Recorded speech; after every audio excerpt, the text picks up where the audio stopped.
नमस्कार. आज आहे हनुमान जयंती. सकाळपासूनच वातावरण एकदम फ्रेश आणि मस्त वातावरण आहे. ही बघा इकडे मी आलोय रानात म्हणजे कडगुणला ढवळ वस्ती म्हणून एक इकडे वस्ती आहे.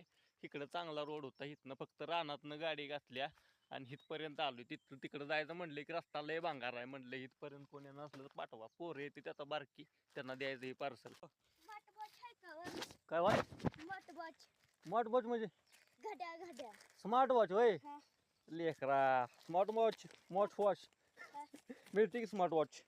खटाव ते पुसेगाव रोड खट्ट झालाय एकदम असा. टायर नवीन आणि रोड बी नवीन. अहो खातगुंच ही देवस्थान लय भारी आहे. कधीतरी या बघायला मस्त वाटते तर फ्रेश वाटतं. आणि हे कडगुण मध्ये आलो पार्सल द्यायला. ही बघा शाळा झेडपीची ऑर्डर करते. आपली जबाबदारी आहे ना की इथपर्यंत माणूस येतोय बाबा. त्याला ताप झाला नाही पाहिजे. आता तुमचं पार्सल आहे म्हणून एवढं आत यायला वेळ आली, नाही तर मी येणार नव्हतं. 41 पार्सल केली तर 41 गुणिले 15 झालं किती 715. 715 150 पेट्रोल घालवलं. 460 रुपये आपल्याला मिळालं. आता निघालोय आवरून ज्योतिबाच्या यात्रेला. चला तर मग माझ्या बरोबर. डोंगर बघा कसा एकदम मस्त आहे. रस्ता नवीन केलाय ज्योतिबाच्या यात्रेला.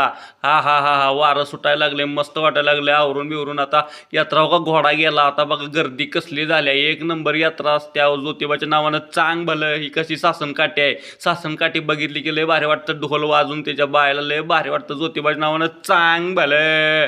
दर्शन घ्यायला रांगाच्या रांगा लागल्यात. औंध गावातली ही यात्रा डोंगरावरची यात्रा फेमस आहे. आजूबाजूच्या सगळ्या गावची माणसं येते ती.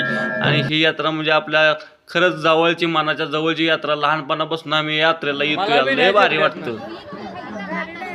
आमच्या घरातली गँग जिपड्यात बसून यात्रेला आलेली तर माघारी निघाली तर वा वा. आयला म्हटलं आपली गाडी आणल्या चल कशाला वाढ आपला 20 रुपये घालवते. ज्यूस बी 5 म्हणलं यात्रा.